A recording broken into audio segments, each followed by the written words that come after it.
নমস্কার বন্ধুরা, মন কিচেনে আপনাদের সবাইকে স্বাগত। আশা করি আপনারা সবাই খুব ভালো আছেন। শীত চলে যাচ্ছে আর পাটিসাপটা খাবো না তা তো হতেই পারে না।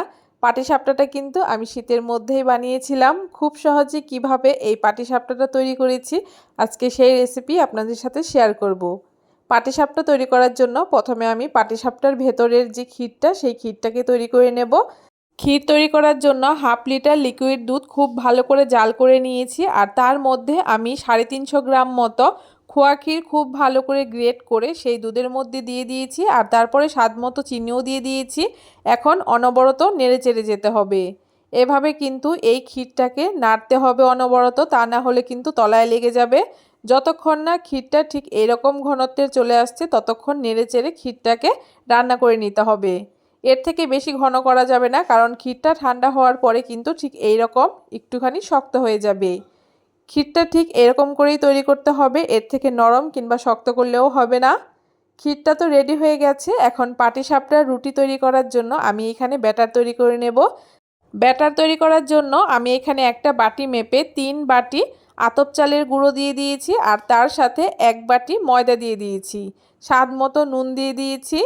ময়দাটা কিন্তু এখানে অবশ্যই একটু ব্যবহার করতে হবে, তাহলে কিন্তু ব্যাটারটা খুব সুন্দর হবে আর পাটিসাপটাগুলোও কিন্তু একদম কড়াইতে লেগে যাবে না। এখন এখানে আমি প্রথমে 1 বাটি নলেন গুড় দিয়ে দিচ্ছি আর তারপরে খুব ভালো করে হাত দিয়ে একটুখানি মাখিয়ে নিচ্ছি। এই পাটিসাপটার ব্যাটার মাখাটা যত ভালো হবে পাটিসাপটাগুলোও কিন্তু ততটাই ভালো হবে। তাই একটুখানি সময় নিয়ে এই ব্যাটারটাকে তৈরি করে নিতে হবে। আপনারা মিষ্টিটা আপনাদের প্রয়োজন মতো ব্যবহার করবেন।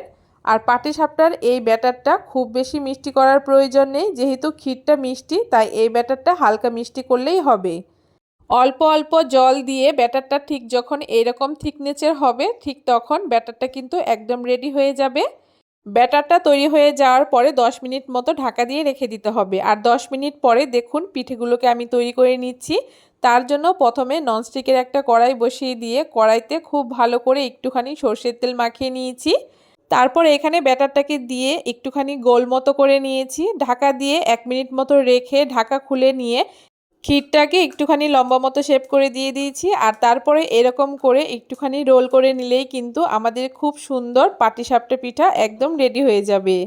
একই রকমভাবে আরও একটা পিঠে আমি আপনাদেরকে তৈরি করে দেখাচ্ছি। আপনারা যদি খুব ভালো করে একটুখানি দেখেন তাহলেই কিন্তু খুব সহজে বাড়িতে এই পাটিসাপটা পিঠাটা তৈরি করে নিতে পারবেন। এই পিঠেটা দেখলে মনে হয় খুবই কঠিন, কিন্তু একবার যদি খুব ভালো করে দেখেন তাহলে কিন্তু খুব সহজেই তৈরি করে নিতে পারবেন। এইভাবে করে আমি সবগুলো পিঠা এক এক করে তৈরি করে নিচ্ছি। আর পিঠাগুলো দেখুন সবগুলো আমার এখানে তৈরি করে নেওয়া হয়ে গেছে। দেখতে কতটা সুন্দর লাগছে দেখে নিশ্চয়ই বুঝতে পারছেন, খেতেও কিন্তু দুর্দান্ত হয়েছিল। কেমন লাগলো আজকের খুব সহজ এই পাটিসাপটা পিঠার রেসিপি অবশ্যই কমেন্ট করে জানাতে ভুলবেন না। ভিডিওটা যদি ভালো লেগে থাকে অবশ্যই সবার সাথে শেয়ার করে আমার চ্যানেলটাকে সাবস্ক্রাইব করে দেবেন।